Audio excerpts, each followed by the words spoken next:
You don't need a personality test to see who someone really is. Do one simple, almost ruthless thing. Watch for two tells. First, what they habitually project onto others. Second, who they become when stress bends and cracks the mask they wear.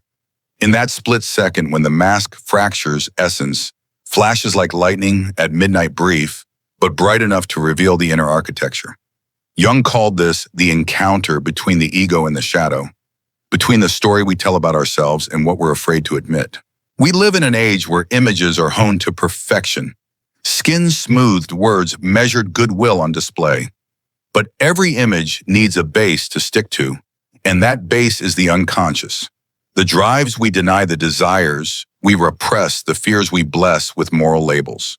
So don't trust the surface too quickly. Listen to how someone talks about other people. Do they despise the selfish sneer at the dreamer or worship some savior? The arrow they shoot often curves back toward their own heart. Projection is the mirror we place outside so we can avoid looking within. And right there, the footprints of character show themselves. Whatever we condemn too loudly or adore too blindly is usually what we haven't yet integrated. Sooner or later, the polish of the image won't be enough to protect us. Work jams. A lover replies late. You're stuck in traffic under hard rain. As pressure rises, the inferior function, the weakest of the four psychological functions, blows like a fuse. The person who seems so rational turns sharp and attacking. The one who's usually tender goes cold as steel, calculating to the inch.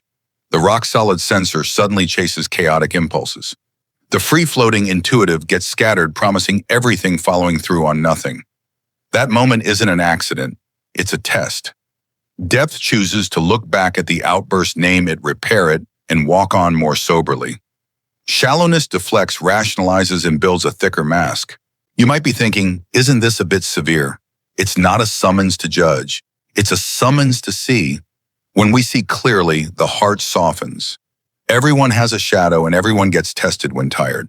What separates the mature from the unripe isn't that they never slip, but how they rise. Do they own their part? Can they apologize? Will they adjust their path? Jung would whisper.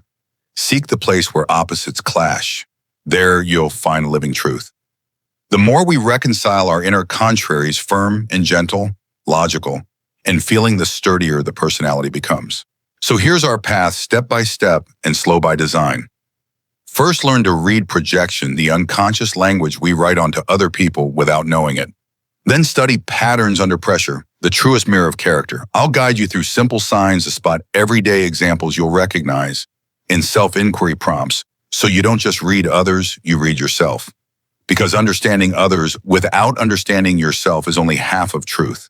And understanding yourself without compassion for others is only half of a heart. If you're ready to set down the tinted glasses and see with the naked eyes of the soul, walk with me. Next, we'll begin very much in Jung's way by decoding projection, how this most delicate signal gives away the real personality, and why taking back the very arrow you shot might be the first true step toward freedom. Let's begin with the first mirror projection. Imagine the soul as a room with windows looking out on the rush of American life, freeways jammed with traffic, inboxes overflowing, the morning Starbucks line, quick family dinners. Inside that room are corners, still unlit, desires, fears, anger, softness, sleeping talents. When we don't yet have the courage to face them, the ego cleverly hangs those not me parts on someone else's face, like putting our framed photo on their living room wall, then pointing, see, that's your problem. Projection spares us the sting of truth, but it also blinds us. And right at that blind spot, our character leaks out what we hate too much, or worship too intensely, often reveals more about our shadow than about the world. Practice 3 small things this week. Projection journal, including each day, pick one moment of intense dislike or worship.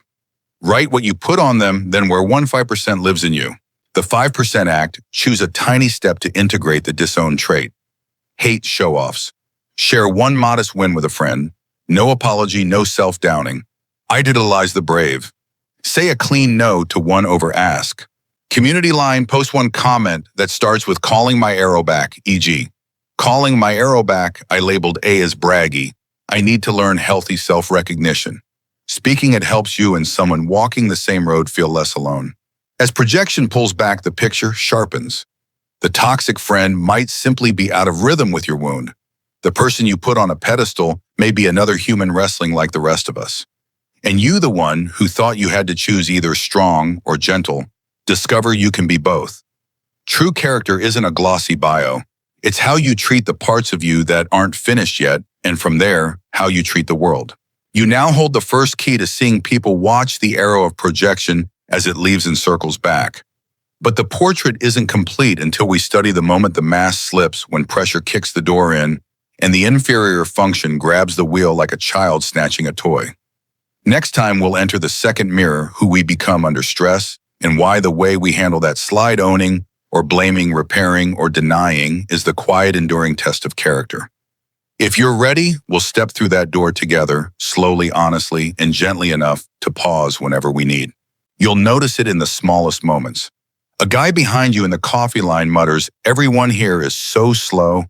Harmless maybe, but if he's furious about inefficiency every morning, he might be fleeing his own sense of powerlessness, fear of failure, terror of losing control.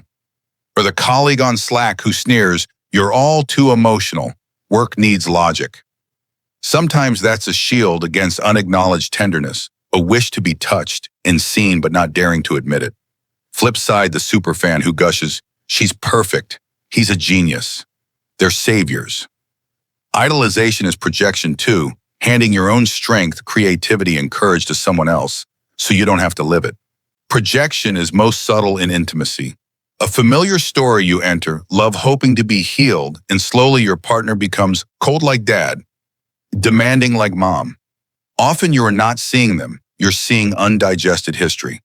When they don't text back on your rhythm, panic hits, door slams echo, and the childhood room goes dim. If you pause for 1 minute, hand on chest, and ask, "What fear in me is speaking?" you're calling your projection home from their face back into your inner room. And right there, your character shows, do you attack or dialogue, punish or disclose, stonewall, or tell the truth with compassion? You can read projection in our personal slogans. Someone says all day, "I hate fake people." Reasonable, but if it's an obsession, ask, "Where am I not being honest?" Another insists only facts matter, feelings are noise. Maybe they're defending against an ocean of emotion they never learned to swim. Or the person who at any sign of success mutters, "They're just lucky. Someone must be backing them." Underneath may be their own ability, ambition, and life fire asking to be recognized. Try a quick practice today. When you suddenly can't stand someone, a chatty coworker, a loud neighbor, a flaunty influencer, don't rush to judge or self-shame. Open a notebook and write one line. What am I projecting? Then another. Where does 1 to 5% of this live in me? Maybe you crave attention like they do, but learn to suppress it. Maybe noise rattles you because your inner life lacks quiet. Maybe you want wealth but carry guilt about money. This isn't about becoming a saint. It's about turning the light on so you stop hanging your shadows on other people's faces. At work, projection shows up in tense meetings. A manager declares, "This team isn't committed," and stares at the 2 newest hires. But if he's scared of his own boss, he'll shove that fear downward and label it their problem. A mature leader pauses and asks, "What insecurity of mine is steering this conversation?" Then names reality. "I'm under deadline pressure. I need us to map the real blockers instead of blaming each other." When power isn't projected, the air clears. People feel safe to tell the truth, and truth is the doorway to creativity. In families, projection wears the mask of care. A mother tells her daughter, "Don't be too ambitious. Stability matters for a girl." It sounds protective, but she may be placing her own fear of failure on her child's future. A father scolds, "Men don't cry." Perhaps he's terrified of his own softness, tears he was never allowed to have. When we withdraw projection, the tone shifts. "I'm afraid you'll get hurt. I'm learning to trust your path. I grew up where tears were shamed. I'm learning to see them as signals, not sins." That's when real character, humble and brave, shows up like a steady blue flame. Online algorithms double our projections. We feed anger with posts that echo our anger feed, contempt with headlines that flatter our contempt. Even here we have choice. For posting a harsh comment, try a 3-beat pause, inhale. What am I protecting? Hold. Does this belong to them or to me? Exhale. Can I offer one clear, kind sentence without contempt? Don't mistake withdrawing projection for weakness. It's courage. It gives you agency instead of being dragged by a wave. You plant your feet, feel the cold water, then choose your stroke. There's an especially sticky projection idealization. You believe the teacher has every answer, the partner will heal your childhood, the boss never errs. Idealization is placing your own crown on someone else's head because you fear its weight. But misplaced crowns guarantee disappointment. The path is to learn to wear your own, not to be a ruler, but to take responsibility for your life. When you reclaim idealization, you don't lose faith, you regain sobriety. You see others as human, not gods, not demons, and you see yourself as human, soft enough to need people strong enough to stand. Now we come to the second mirror, the moment when the mask slips under pressure. Jung called this the eruption of the inferior function, the weakest of the four: thinking, feeling, sensation, intuition. Normally we show our strengths. The thinker is clear. The feeler is warm. The sensor is grounded. The intuitive sees far ahead. But when we're tired, threatened, or simply hungry, the weakest link blows like a fuse where its shatter behavior skews off track. Don't call it your bad nature. See it as the fingerprint of what has yet to be integrated. How someone repairs after the slip, that's the passport to character. Some ask, must I always be in control? No, humans aren't machines. Mature character isn't never snapping, it's snapping less, repairing faster and learning deeper. The goal isn't to be an angel, but to be human, knowing when your inferior function pulls the wheel and having the courage to steer back to center. Do this and you gift others permission to be human too, to fail, to repair, to grow. Now you see why watch someone under stress is such a true mirror. But another quiet test remains when they hold advantage, power, fame, knowledge. Do they inflate or bow? Do they wield strength to perform or to protect? In the next part, we'll open the third compass, the measure of power: ego, inflation, and humility. After exploring projection and stress, signatures, reading how someone walks in power completes the picture of true character, not to judge, but to place trust wisely and build relationships that last. If you're ready, let's walk on. We'll place the crown on the table, study it carefully, and decide who or what within us deserves to wear it. Picture a typical American afternoon, stuck in traffic, emails buzzing, phone dying.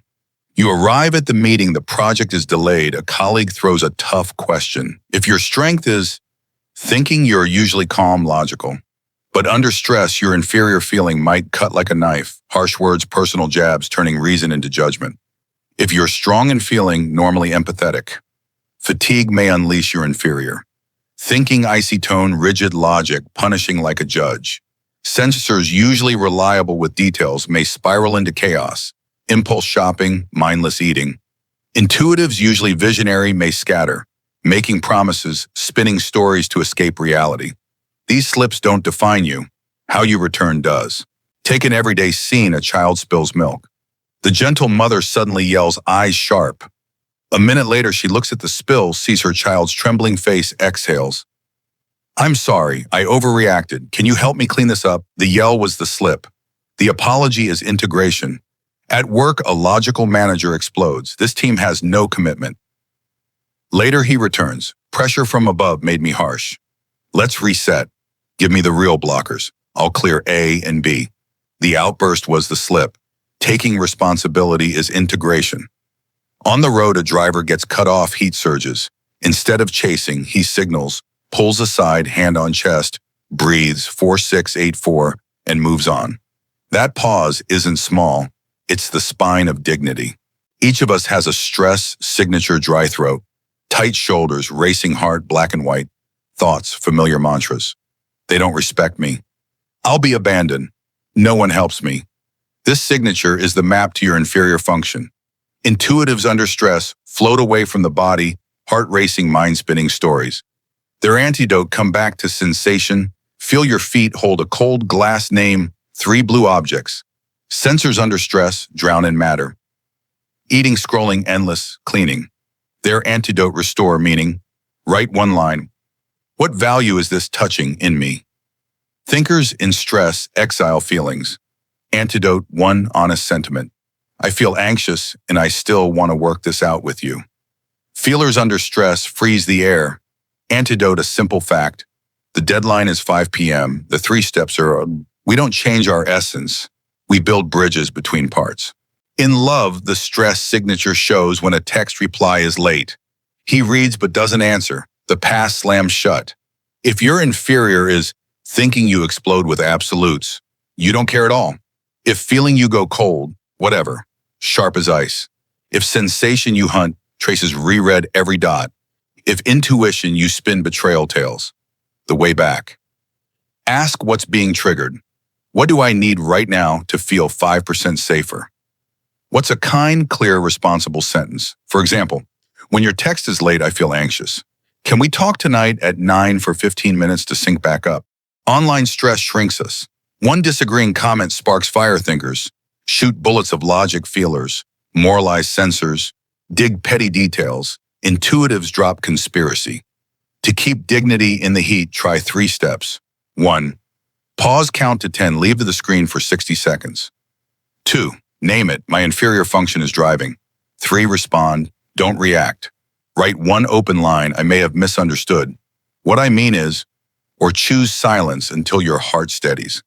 Sometimes freedom is not hitting send. In high-pressure work, the pause becomes power. A doctor on night shift, patients flooding colleague late. Instead of snapping at the nurse, he pushes the chair back. I'm close to my limit. Sarah, give me 30 seconds to breathe. Not luxury, dignity saving. A startup founder, investors pressing product breaking. Instead of burning the team with we must deliver, she admits, I'm scared. I'll control what I can release. Scope support channel, QA schedule. I need 3 of you to pace with me. Fear voiced without blame frees the room. Fear has a place, but not in the pilot's seat. So how do we measure character from slips? Not by how often you stumble, but by your repair cycle. Depth shows in a short, clear loop. Admit, I was harsh, cold, forgot my promise. 2. Apologize, I'm sorry for the impact on you. 3. Repair, I'll do in 24 hours to make up and prevent repeat. 4. Learn, note your stress signature to catch it earlier. Shallow depth drags the loop, denial, blame, diversion, or weaponized apology. I'm sorry if you felt offended. The difference is subtle but decisive humility versus ego inflation. To make this real, I invite you to create your own stress signature profile. If safe, share part of it in the comments so we can learn together. 1. Early signals. What does your body say? Tight jaw, racing heart. 2. Mantras and automatic thoughts. They look down on me. I'm losing everything. 3. Slip behaviors. What do you do? Sarcasm, silent punishment, false promises, mindless eating. 4. Repair a line and 1 sentence you'll use next time I went too far. Give me 5 minutes to reset and return. 5 90-second ritual breath. Cold water, feet grounded, 1 fact, 1 feeling.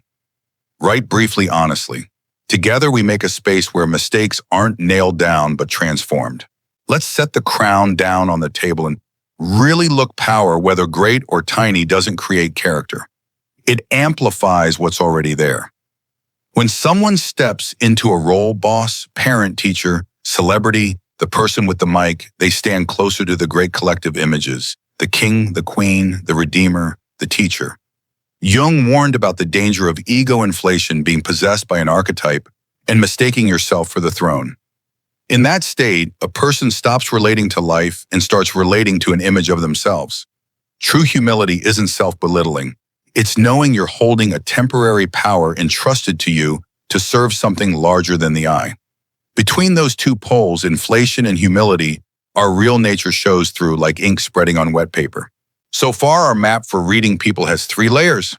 Projection shows what they haven't yet owned. Tension signatures reveal who takes the wheel when night falls. And the power gauge shows what they do when they hold the keys. 1 knot remains: how to see without hardening, how to discern without losing compassion. In other words, how to tell apart misleading red flags from the green flags of integration, owning mistakes, repairing quickly, balancing opposites, using strength to protect. In the next part, we'll listen for the subtle signs of mature character. How people apologize, how they laugh at themselves, how they hold boundaries without shaming, and how I don't know becomes a promise of honesty. Bring both your heart and your eyes. We'll learn to see clearly while staying open enough to love. Picture a familiar American scene. A crowded diner, a young server drops a spoon, a streak of sauce hits the tablecloth. The same customer who was chatty and charming with friends turns lips tight and says, "Do you even know how to do your job?" An invisible crown glitters. "I'm above, you're below, same scene, different person. No worries, we're fine. A few napkins would be great." Not everyone gentle is a saint, but how we treat those with less leverage reveals whether we serve an image or life itself. At an airport, the agent is rushing the line snakes on. The inflated ego needs someone to unload on. Humility admits I'm irritated without humiliating anyone. In a team meeting, a leader can hog the spotlight, claim the victory, and redraw the map with their name in the center, or they can pass warmth around the circle. A had the original idea. B landed the account. C held the fort all week fixing bugs. I only stitched the pieces together.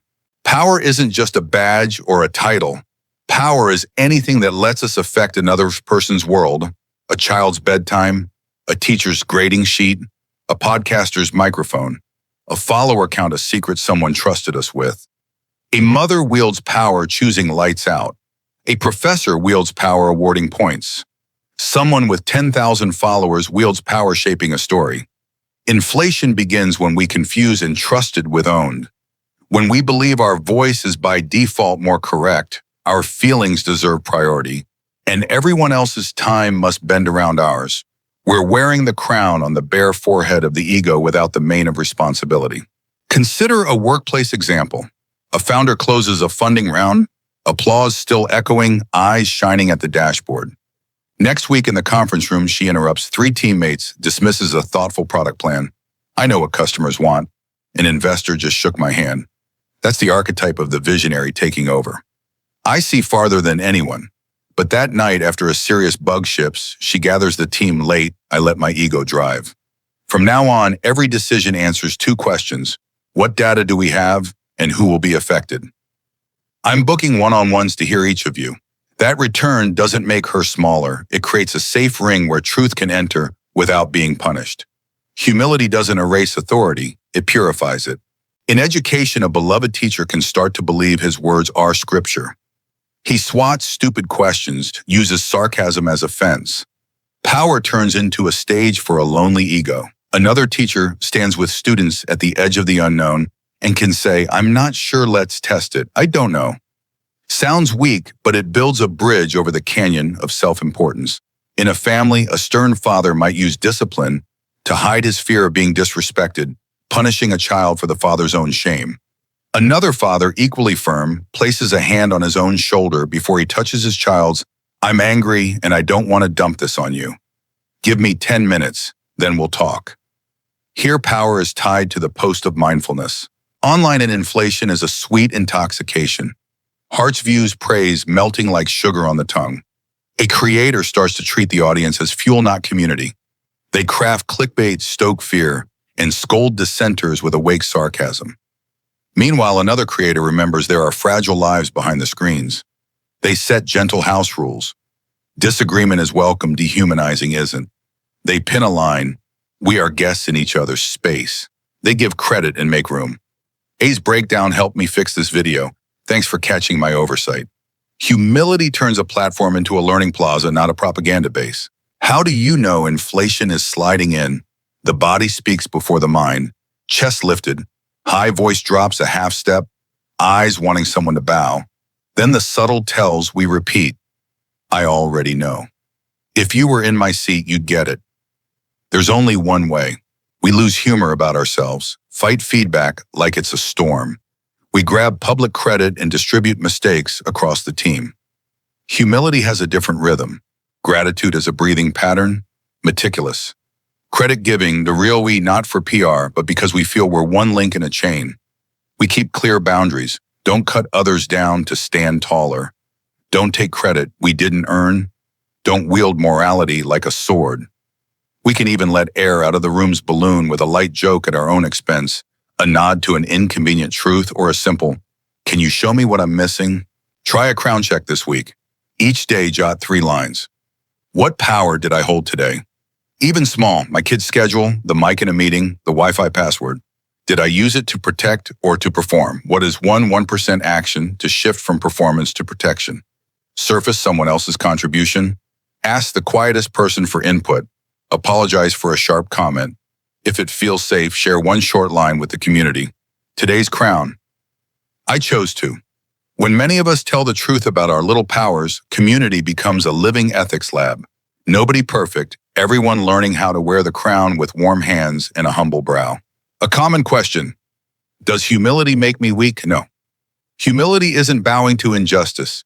It's putting the ego in the right seat so collective wisdom can enter. It widens your field of view to others' fears and capacities. It doesn't strip power, it calibrates it. The humble person can say, a firm no can fire when necessary can end a toxic tie without performing dominance but to protect the living system for everyone. And because there's no performance tax, they recover faster after mistakes own, repair it, move forward. In this section, we learn how to read without freezing the heart the signs of integration. The quiet green flags that show someone may be a safe companion in life, work, and love. Let's circle back to the two anchors of this whole journey: projection and stress responses. Signs of integration always orbit these two. Someone says, I projected my money anxiety onto you.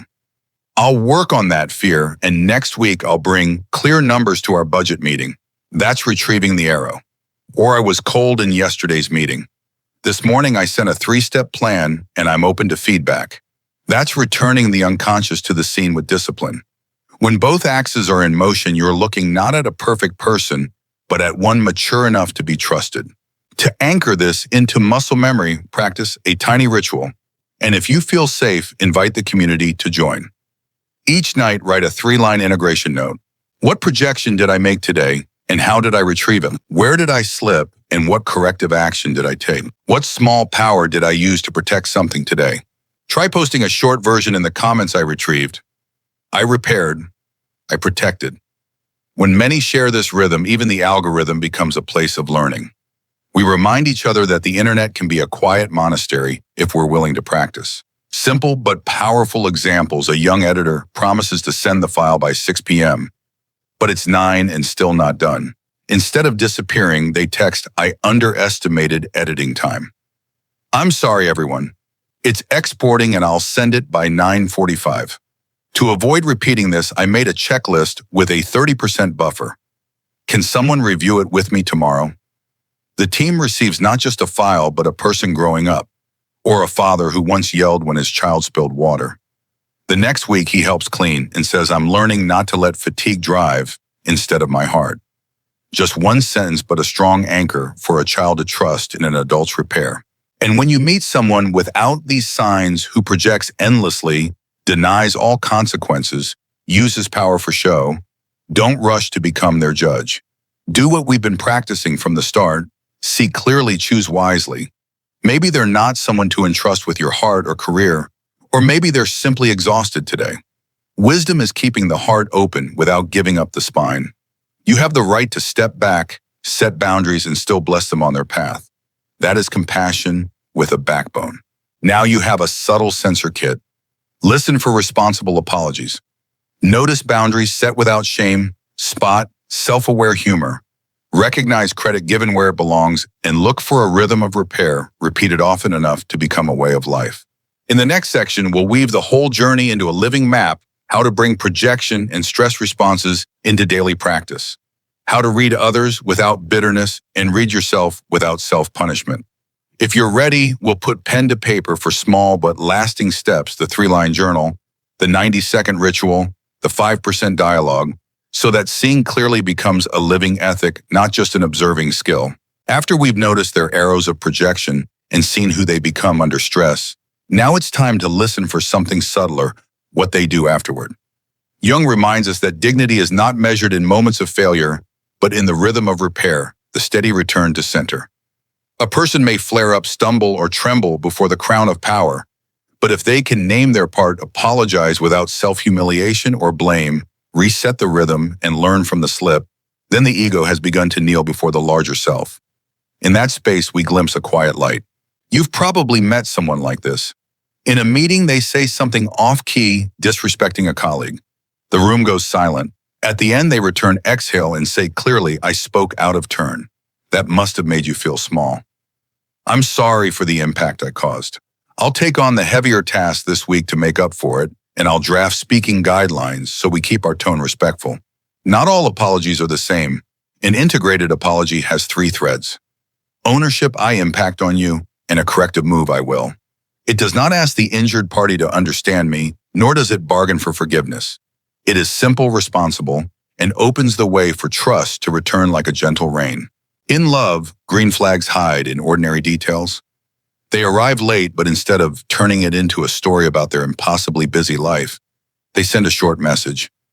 I'll be 10 minutes late, I miscalculated. Next time I'll book the table in advance and text earlier if I'm running behind. They don't make you the audience of a self-justifying play. They show you a calm moral tendon. During conflict, they avoid absolutes like always or never and instead go concrete. When you turned off your phone last night, I felt worried and interpreted it as being ignored. Next time I'll ask directly instead of assuming. At work, an integrated manager doesn't just cheer when the team wins. They thank the right person at the right time, not with slogans, but with real names. Maria's idea last night saved us from a tough client call. Thank you for your persistence. And when power forces a choice between protecting the vulnerable or saving face, they choose protection first. Another sign of integration is the ability to set boundaries without shaming. You know how saying no can become a weapon if fear seeps into the voice? An integrated person says no, the way you'd close a window on a cold day, firm, not noisy, no sharp words. In the office, when pulled into gossip, they pause and calmly say, I want to keep this fair. If I have feedback, I'll save it for when they're here. They don't flaunt virtue. They simply refuse to let the shadow eat dinner. At home, when a child makes a mistake, they separate person from action. You are good and you made a poor choice. The consequence is, and we're here for you to learn from it. The way we place words upon events is the art of shaping the soul. Then there is humor about themselves, a laughter without venom, not a cloak of avoidance. An integrated person can look back at a corrected mistake and smile gently. You know, I thought I was immune to stress. Turns out I was only immune to my own advice. They don't use humor to escape responsibility. They use it to let air out of the ego's balloon so truth can cross the room without shattering anyone. They don't build temples around wounds. They build bridges across them. Which leads to a rare sign they don't weaponize their suffering. They may share their hard story to foster solidarity, but they don't use it to control, manipulate, or bind others with guilt. In digital life, green flags appear when someone responds like a teacher, not a judge. They read a critical comment and reply, thanks for this perspective. It made me adjust line A at 0510, or here's where I still differ and why. They set house rules. Disagreement is welcome, insults are not, and they uphold that rule with both supporters and critics. They don't call their community family just to chain it with emotional ties. They see it as a square where everyone is responsible for their own voice. If you've ever been in such a space, you know the feeling. Your body relaxes, truth has a seat, and kindness is no longer naive. This final section is where we gather all the threads we've been weaving, our projections, our stress signatures, and the way we wear our invisible crowns and turn them into a daily practice, a way of life. And so this learning is not done alone. I invite you to practice in community right under this video. Leave a comment in this format. Arrow retrieved, stress signature. Today's 1% repair action. I will use my small power to just 1 or 2 sentences. When we read each other in this language, we retrain our collective mind away from cheap judgment and toward truthful speech with care. You can even pair with a 30-day buddy, send each other a photo of your 3 lines each night. No advice, no analysis, just witnessing. Such small rituals have kept many souls from drifting too far. Yes, there will be days you're tired, tempted to give up, especially when faced with people who project nonstop collapse under pressure or puff up when given advantage. Remember, your practice is not to fix them. It is to free yourself from being dragged into their old play. You can withdraw without bitterness, say no without humiliating, choose silence as a way of keeping dignity for both. Freedom is not loud. It comes when you know what you're doing and why. Looking back, you'll see this journey has a deeply human shape. We look outward to see the arrow inward, to see the hand that loosed it. We witness the slip, then learn to clean up. We face the crown, then choose to set it down when needed. From there, seeing becomes an act of love of truth, of limits, of repair. And when you live this way long enough, others begin to feel nervous, systems safety around you they no longer need to perform. Jung suggested that the path inward is not a grand raid, but a series of small, repeated gestures, until the soul itself recognizes a new rhythm. Imagine you're learning a slow dance, one step back from a hasty reaction, one step sideways into self-observation, and one step forward into right action. Keep that rhythm, and reading people no longer becomes a game of judgment. It becomes an ethic of life, reading to understand, reading to discern where trust belongs, and reading to adjust yourself in return. Starting tomorrow morning, when you open your eyes, instead of reaching for your phone, place your hand on your chest and ask 3 short questions. What am I likely to project today? When I'm under stress, where do I usually slip? And today, with the small power, I have a block of time, a meeting, a single message. What will I choose to protect? 3 questions, 3 markers pulling you out of the fog of the unconscious. For busy Americans juggling work, kids, and bills, it takes less than a minute, but it does something huge. It puts you back in the driver's seat before your calendar takes the wheel. Then you step into a day full of small collisions. At the office, a coworker forgets to update a document. Your blood heats up and the words, "They're so irresponsible," sit ready on your tongue. That's the moment to remember the 90-second ritual. Step away from the screen, sip cold water, feel your feet on the floor, breathe 4-6-8-4 and ask, what am I about to project? What facts do I actually have? What's one clear sentence I can say without shaming you? Return. I'll need the update before 3 p.m. to merge. If you're stuck, let me know sooner so I can help. You don't swallow anger, you set a responsible boundary. Each time you do this, you train your nervous system that real power is not in volume but in precision. In love, this practice matters even more. Your partner promised 700ers, but at 7:30 they're still not there. Your throat tightens, old memories surge, being left behind, being unimportant. Before you let the present become a copy of the past, you jot a quick line in your phone. I'm worried, I'm angry, and I want to protect the bridge between us. When they arrive, instead of launching into accusations, you choose a sentence that is both honest and firm. When you arrive late without letting me know, I worry and interpret it as me not mattering. If you text me next time, I'll breathe easier. Tonight, let's eat, and at 9:15, talk for 10 minutes. You don't retaliate, you navigate. Mature love doesn't erase pain. It learns to hold pain in a form that doesn't tear the soul. With children, the difference shows quickly. A bowl of cereal spills. In the past, you might have shouted. Now you pause, name your stress signature. I'm overloaded right now. I won't let fatigue drive instead of my heart. Then you hand your child a towel, clean up together, and say, we'll wipe it up, and next time we'll practice pouring again. Children don't need perfect parents. They need adults who can repair. Each repair lays another brick in their trust. Life may break, but we can pick up and rebuild. On social media, where projections are amplified by algorithms, you choose to be a filter, not a megaphone. You don't comment while trembling. You don't share unchecked news. You don't call your followers family to manipulate emotions. And you pin your house rules right on your page. Disagreement is fine, disrespect is not. When feedback is right, you credit publicly. When wrong, you apologize specifically and edit your post. Not out of fear of being canceled, but because you choose to be a person before being a profile. Ironically, that integrity is what makes people stay. They feel safe in a noisy world. I want you to see how this whole method always comes back to 2-axis projection and tension. When you keep a nightly 3-line journal, what did I project today and how did I take it back? Where did I slip and how did I repair? How did I use my small power to protect someone? You are training your moral muscles. After a month, you'll see the loops shorten from hours of activation down to minutes, from minutes down to seconds. That's not magic, it's soul discipline. But balance is needed so that reading people doesn't turn into paranoia. We don't read to hunt for red flags as life sentences. We read to shape contact and expectations wisely. You can respect a talented coworker while setting boundaries on their lateness. You can love someone with old wounds, but only go deeper if you see them repair quickly. You can admire a leader, but not hand over your voice entirely. Reading people is the art of setting healthy distance, close enough for warmth, far enough for breath. If I had to sum up this whole journey in one image, I would choose the small light at the end of a hallway. It doesn't roar, it won't rescue you from every stumble, but it's enough to help you see your next step. Jung once said, where the opposites meet, their real life is beating.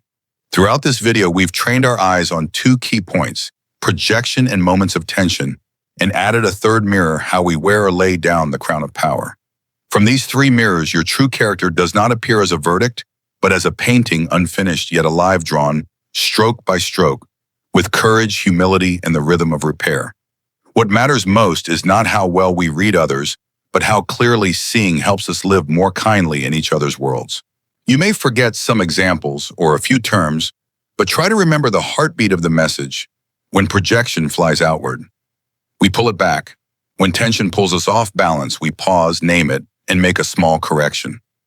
When power tempts the ego to swell, we bind it with responsibility and gratitude. These are the three moves of a slow dance repeated until they become a gentle instinct. None of us are immune to the shadow, but each of us has the choice to place it where it belongs, so light doesn't have to strain to shine. I want to leave you with a simple pocket card to carry through the next 7 days. Each morning before you open your phone, whisper 3 questions. What am I most likely to project today? When stressed, where do I usually slip? And the smallest power I hold today, a meeting, an email, a decision. How will I use it to protect, not perform? Each evening, write 3 short lines. What arrow did I pull back? How did I repair one slip? Who did I use my power to support? Don't try to sound clever, just be honest. These small lines, if steady, will become underground streams feeding your spirit. And if, along the way, you shoot another arrow, lose your temper, or slip back into the I-know-it-all cloak, please don't condemn yourself. Morality, like muscle, gets tired. Your task is not to become a flawless monument, but to know the way back. A clear apology, a boundary that shames no one, a warm, self-deprecating smile to deflate the ego. Each small act is a brick rebuilding a safe shelter for those you love. We don't need angels. We need humans integrating little by little. Something remarkable happens when you live like this long enough. People around you breathe easier. They no longer need to perform, no longer need to defend. They start reflecting on themselves, not because you judge them, but because your presence creates a quiet field where truth can enter without tearing anyone apart. At that point, reading people is no longer a technique. It becomes a form of love. Love for reality, for limits, for the effort to repair. Love that softens every judgment without bending the backbone. Love that lets you keep the heart open without throwing away the mind, and keep the mind clear without freezing the heart. If this video touched something in you, a projection you are ready to reclaim, a stress signature you've noticed, or a small crown you want to wear rightly, I invite you to connect in the comments. Leave a line in this format. Arrow reclaimed. Stress signature, 1% repair today. I use my small power to, just 1 or 2 sentences is enough. When many of us speak honestly in this way, we not only learn from each other, we bend the algorithm into a place of maturity and compassion. If you want to go deeper, choose a 7-day companion from the community, someone you exchange 3 lines with each night. No fixing, no preaching, just bearing witness for each other.